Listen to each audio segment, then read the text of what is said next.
Sekian ya, 1, 2.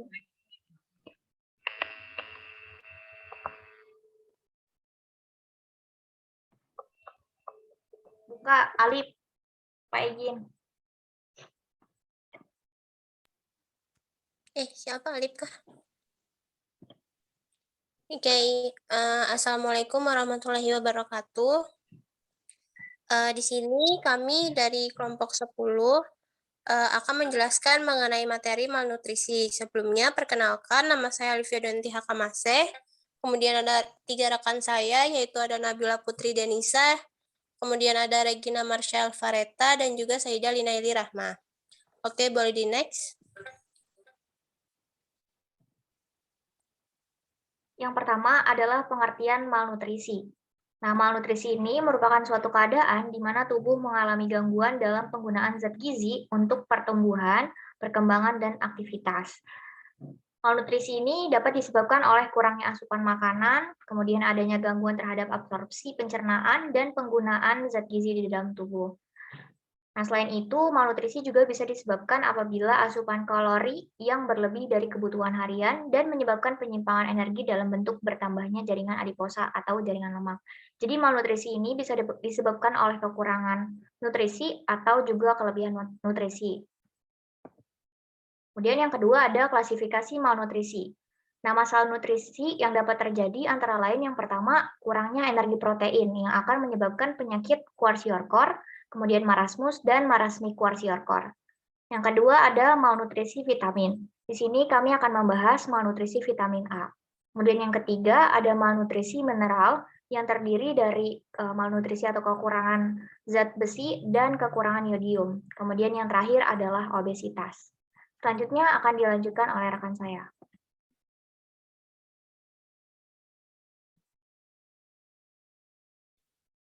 Oke, baik. Terima kasih, Rina.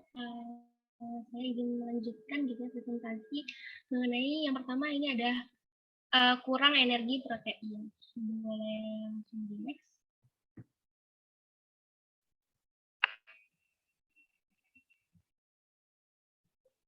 Oke, jadi KEP atau kurang energi protein ini adalah keadaan kurang gizi yang disebabkan oleh rendahnya konsumsi zat energi dan zat protein dalam makanan sehari-hari sehingga tidak memenuhi angka kecukupan gizi atau AKG dan atau gangguan penyakit tertentu. Boleh di next.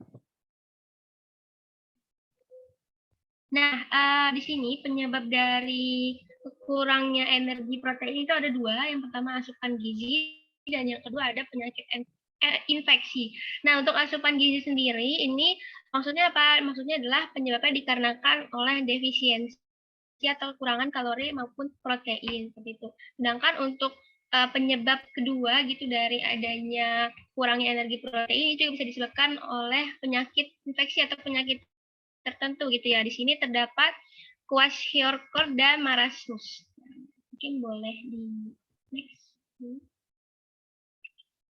Nah, di sini terdapat gejala dari kurangnya energi protein ringan.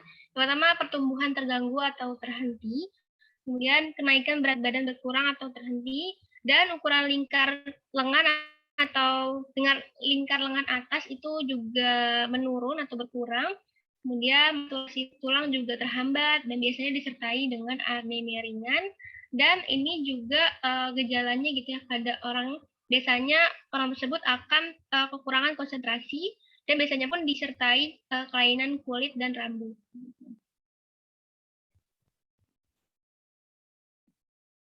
Ya, selanjutnya di sini ada gejala kurang energi protein berat. Di sini ada 3 ya, 3 penyakit yang biasa atau penyakit yang bisa disebabkan atau penyebab dari kurangnya energi protein gitu. Nah, yang di sini terdapat kwashiorkor. Nah, di sini dapat gejalanya perut buncit, kurus dan bengkok, pertumbuhannya terhalang dan badannya bengkak. Kemudian juga munculnya edema dan atrofi ototnya melemah. Nah, selain itu di sini juga ada marasmus. Nah, marasmus ini adalah gejalanya ini berat badan rendah, kemudian kemunduran pertumbuhan otot, wajahnya untuk pada anak-anak ketika mengalami hal tersebut wajahnya seperti orang tua gitu atau old face gitu ya. Kemudian ukuran kepalanya tidak sebanding dengan ukuran tubuh dan kulitnya juga kering gitu. Nah, kemudian untuk marasmic kwashiorkor ini gejalanya kurus dan gejala edema, kemudian kulitnya mengering dan kusam, dan ototnya menjadi lemah gitu ya. Kemudian kadar protein atau albumin dalam darahnya itu menurun. Nah, sedangkan untuk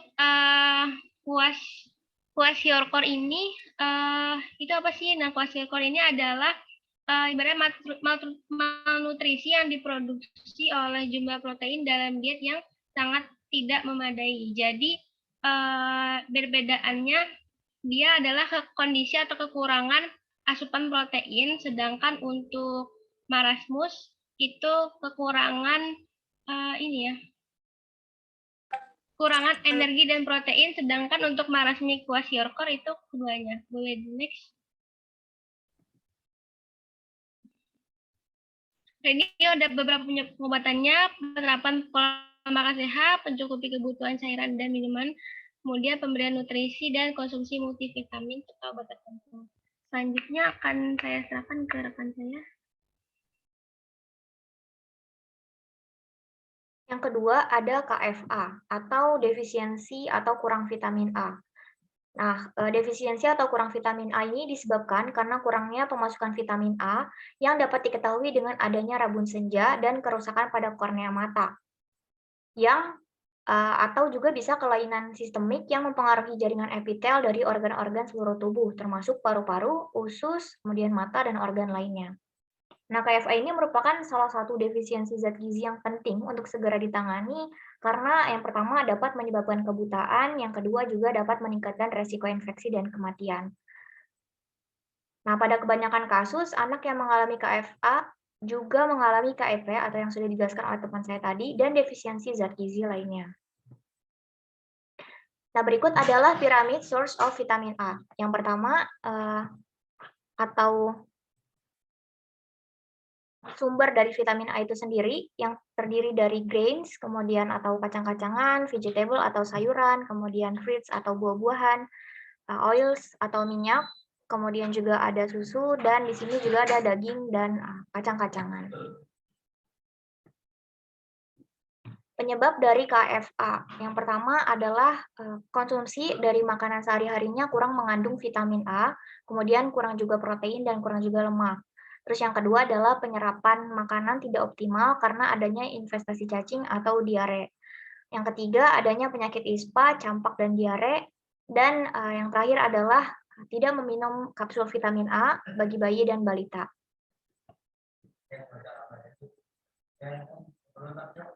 Efek defisiensi dan keracunan vitamin A. Nah, jadi ini merupakan efek atau akibat ya dari defisiensi dan keracunan vitamin A atau kelebihan vitamin A. Yang pertama ini efek on cell gitu. Apabila kekurangan, dia akan mengurangi pembelahan sel dan perkembangan dan akan mengurangi perkembangan sel yang efisien. Nah, kalau yang normal itu 500 sampai 3000 retinol ekvivalen itu akan menyebabkan pembelahan dan perkembangan sel normal. Nah, yang terakhir adalah toksik atau kelebihan vitamin A akan menyebabkan overstimulated cell deficient. Nah, berikut teman-teman bisa lihat dari tabelnya. Ini merupakan tahapan akibat dari KFA tadi atau kekurangan vitamin A, yaitu ada buta senja, heroksis konjungtiva, kemudian bercak bitot, heroksis kornea, ulkus kornea, kemudian keratomalacia, parut kornea, dan heroftalmia fundus.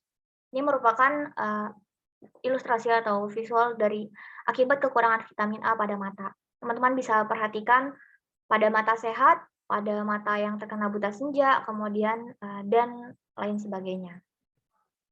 Dan selanjutnya akan dijelaskan oleh teman saya. Oke, selanjutnya itu ada pembahasan mengenai anemia gizi besi. Boleh dilanjut? Nah, jadi sebelum kita bahas mengenai definisi dari zat besi atau anemia gizi besi itu sendiri, kita harus tahu bahwa anemia defisiensi gizi zat besi ini merupakan salah satu masalah gizi yang paling biasa terjadi di dunia ataupun di Indonesia itu sendiri, di mana anemia defisiensi gizi zat besi ini biasa sudah terjadi dan menjangkiti lebih dari 600 juta manusia. Nah, untuk pengertian dari anemia gizi sendiri itu merupakan suatu keadaan di mana jumlah sel darah merah atau hemoglobin dalam protein pengangkut oksigen di sel darah itu berada di bawah batas normal, yang mana disebabkan karena ada kekurangan dari zat besi. Nah, zat besi sendiri merupakan mineral mikro yang penting bagi tubuh manusia. Nah, sebenarnya penyebab dari utama anemia kurang gizi atau zat gizi ini merupakan karena konsumsi zat besi yang tidak cukup dan juga adanya aborsi zat besi yang rendah dari pola makan yang kita makan sebelumnya. Boleh di next. Nah, ini ada beberapa penyebab dari anemia defisiensi zat besi. Yang pertama itu adanya kehilangan darah secara kronis. Jadi, yang terjadi pada laki-laki dewasa, proses pendarahan akibat penyakit biasanya terjadi akibat penyakit atau trauma dan juga dapat terjadi akibat adanya pengobatan dari suatu penyakit dari laki-laki dewasa. Nah, untuk pada wanita itu adanya kehilangan darah secara alamiah yang terjadi setiap bulan atau kita sebut dengan menstruasi. Boleh di next. Kemudian yang kedua ini adanya asupan dan serapan yang tidak adekuat. Nah, di mana tidak atau belum yaitu mampu menghadirkan bahan makanan tersebut di dalam meja. Jadi untuk kandungan serat atau kandungan zat gizi yang ada di makanan itu juga dapat menyebabkan terjadinya anemia gizi besi. Kemudian dapat juga terjadi karena adanya kebiasaan mengkonsumsi makanan yang dapat mengganggu penyerapan zat besi, misalkan seperti kopi dan teh yang kita konsumsi dalam waktu yang bersamaan. Bisa di next. Kemudian yang ketiga, peningkatan kebutuhan. Asupan zat besi harian biasanya diperlukan untuk mengganti zat besi yang hilang melalui tinja, air kencing, dan juga kulit. Nah, kebutuhan zat besi selama kehamilan juga akan meningkat karena beberapa faktor. Bisa di next. Nah, ini ada tanda dan gejala yang biasanya dimunculkan pada penderita penyakit anemia defisiensi besi. Nah, biasanya itu gejalanya itu sama seperti penyakit lainnya, kayak muka pucat, kemudian kukunya pucat seperti yang ada di gambar di samping kanan. Kemudian bisa juga terjadi glositis. Nah, itu yang gambar tidak adanya bercak-bercak putih itu merupakan salah satu tanda dan gejala yang disebut dengan glositis. Kemudian untuk gejala yang khasnya itu dari anemia bisa ada hipoklorida, kemudian pagofagia, dan juga disfagia. Bisa di next. Nah, untuk epidemiologi, biasanya tadi seperti yang sudah saya jelaskan sebelumnya, untuk penyakit anemia zat besi ini sudah terjadi secara lazim di beberapa negara. Nah, diperkirakan 30% penduduk dunia ini menderita anemia dan lebih dari 50% penderita ini merupakan penyakit anemia defisiensi besi atau ADB atau anemia zat besi. Nah, biasanya itu yang terjadi itu pada ibu hamil, kemudian bayi, dan juga wanita umur yang sudah lanjut. Nah, biasanya apabila penyakit ini terjadi pada ibu hamil, biasanya akan meningkatkan resiko dalam melahirkan bayinya tersebut. Biasanya dapat juga pada ibu hamil terjadi keguguran, kemudian adanya pendarahan pada saat proses persalinan, dan lain sebagainya. Kemudian untuk di Indonesia sendiri, untuk tingkatan anemia defisiensi besi ini terjadi pada anak balita itu sekitar 30-40%. Kemudian pada anak sekolah itu sebesar 25-35%. Dan pada balita yang lainnya itu sebesar 55,5%. Bisa di next. Nah, ini untuk pengobatan anemia gizi ini untuk anak usia tahun untuk pengkonsumsian zat besinya itu 25 miligram, kemudian yang asam folatnya itu 100 sampai 400 dengan lama pengobatannya itu 3 bulan. Dan bisa dilihat tabel yang lainnya. Nah, namun untuk biasanya tuh zat besinya ini diberikan melalui suntikan. Namun di beberapa penderita itu kan ada yang tidak dapat mentoleransi suntikannya itu. Nah, itu bisa diberikan melalui tablet besi ataupun dapat juga melalui pengobatan lainnya. Bisa di next. Oke, selanjutnya akan dijelaskan oleh. Baik, terima kasih atas kesempatannya. Selanjutnya saya akan menjelaskan tentang gangguan akibat kekurangan yodium. Bisa di next.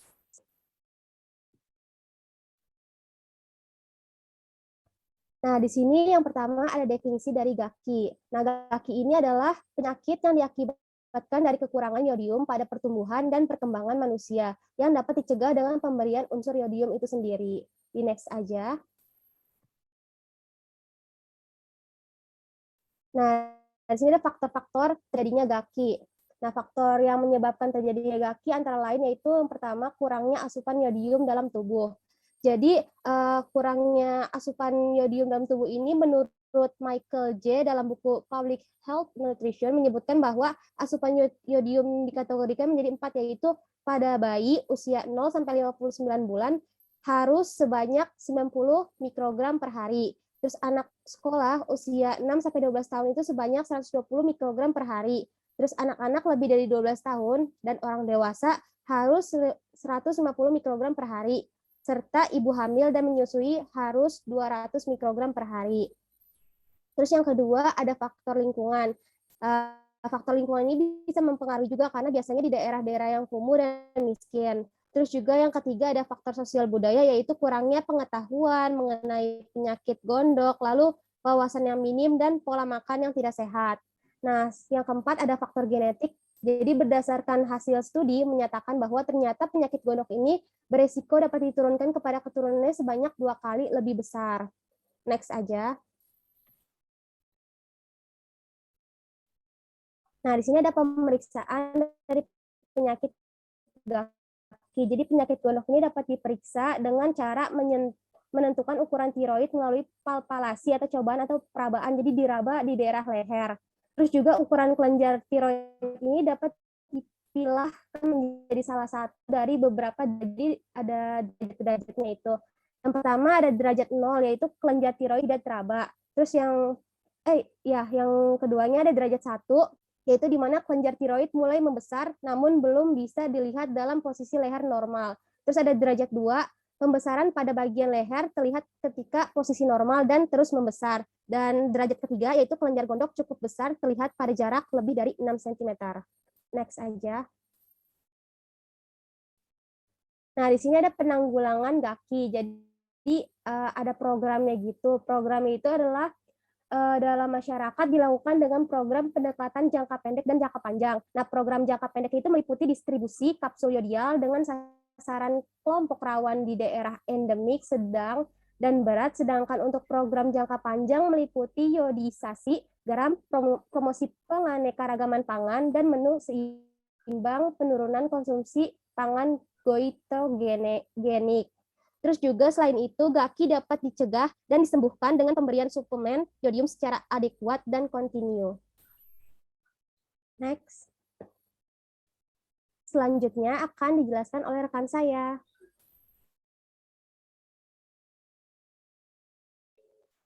Oke, baik. Terima kasih, Regina. Selanjutnya saya akan menjelaskan terkait obesitas. Nah, seperti kita tahu gitu ya, bahwa di sini sebelumnya terdapat data dari prevalensi obesitas pada penduduk dewasa di Indonesia. Tepatnya ini menurut Riskesda, data Riskesda tahun 2013 dan juga data Cirkesnas tahun 2016. Ya, di mana obesitas ini terjadi peningkatan gitu ya, peningkatan di setiap tahunnya, dan peningkatan angka obesitas ini biasanya dikaitkan dengan kebiasaan seseorang yang mengkonsumsi makanan dengan jumlah energi tinggi dari yang dibutuhkan gitu. Dan di sini terdapat gitu ya, terdapat data bahwa di setiap tahunnya obesitas di Indonesia lebih tepatnya itu meningkat gitu ya, tepatnya di tahun 2013 dan tahun 2016. Dan ini data ini juga terlihat gitu ya bahwa peningkatan obesitas itu belum terkendali gitu ya, berdasarkan di sini angka obesitas IMT itu lebih dari 27 dari yang awalnya 20% gitu ya, naik menjadi 33% dan yang awal 15 menjadi 20% gitu. Nah, boleh di next. Oke, di sini terdapat pengertian dari obesitas. Jadi obesitas itu merupakan penumpukan lemak yang berlebihan akibat ketidakseimbangan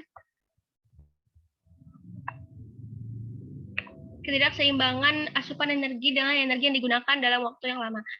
Nah, untuk mengukur obesitas itu bisa juga digunakan atau menggunakan IMT atau indeks massa tubuh, yang berarti indeks sederhana dari berat badan terhadap tinggi badan yang digunakan untuk mengklasifikasikan berat badan dan obesitas pada orang dewasa.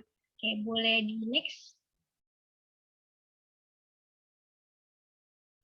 Oke, di sini juga terdapat data ya, atau klasifikasi WHO dan klasifikasi nasional dari IMT tersebut. Jadi IMT ini memiliki hubungan gitu ya, hubungan dengan total lemak tubuh, tapi IMT ini bukan satu-satunya indikator untuk mengukur obesitas. Jadi di bawahnya terdapat indikator lain atau metode lain untuk pengukuran antropometri tubuh dengan cara mengukur lingkar perut atau lingkar pinggang.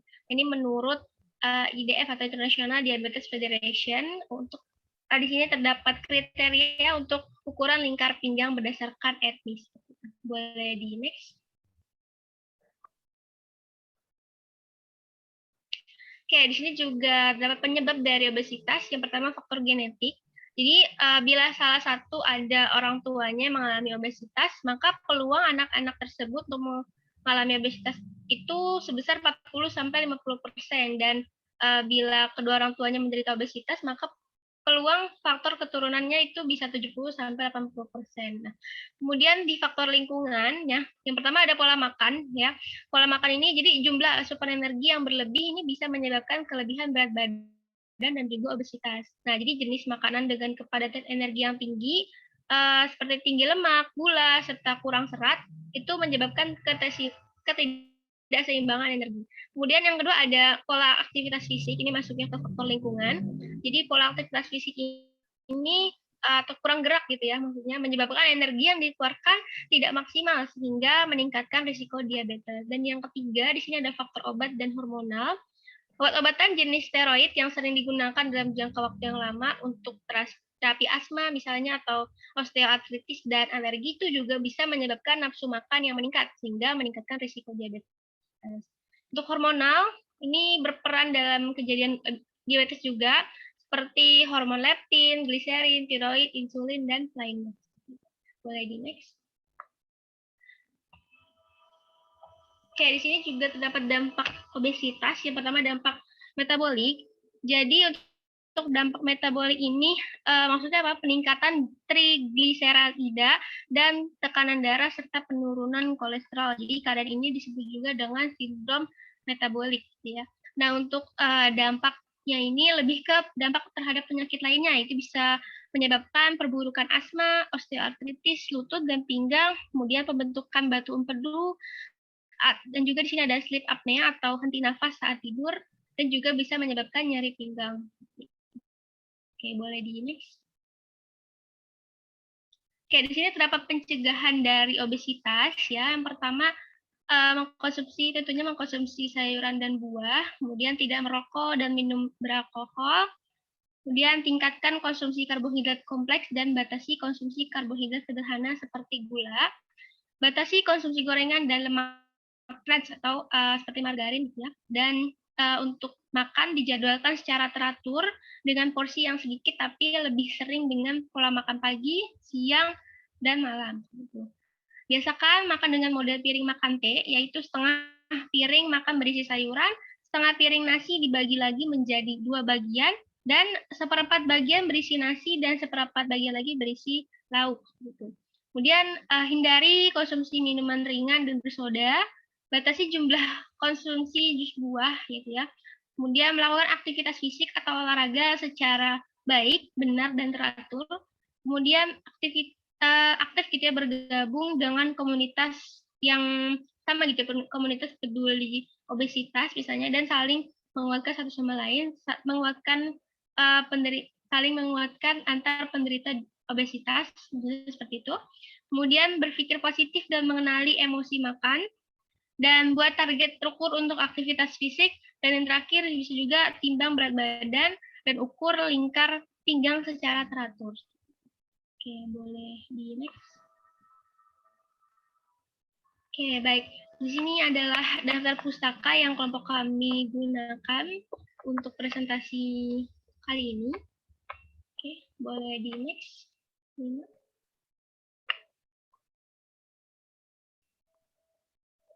Oke, mungkin itu saja. Sekian presentasi dari kelompok kami. Kurang lebihnya mohon maaf. Wassalamualaikum warahmatullahi wabarakatuh. Terima kasih.